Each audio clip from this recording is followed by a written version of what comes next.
আসসালামু আলাইকুম প্রিয় দেশবাসী। আমি বর্তমান সরকারের উপদেষ্টাগণকে বলছি, আপনারা জাতীয় নির্বাচনে গণভোট দিয়েছেন। কে হা ভোট দিবে, কে না ভোট দিবে, জনগণের ইচ্ছা।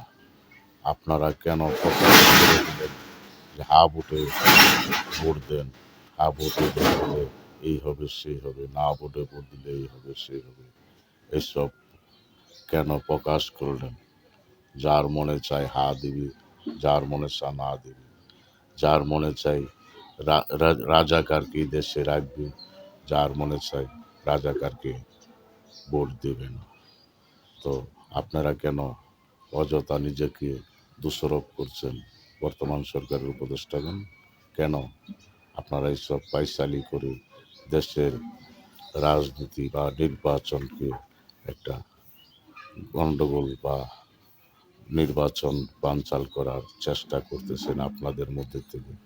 কেন এসব কাকে নিয়ে করতেছেন? কার বিরুদ্ধে করতেছেন? বিএনপির বিরুদ্ধে? আর পক্ষ নিতেছেন কার পক্ষে? জামাত এনসিপির পক্ষে? এসব করবেন না।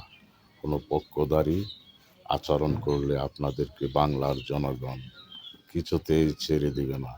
এখনো সময় আছে, জনগণের কাছে ক্ষমা চান।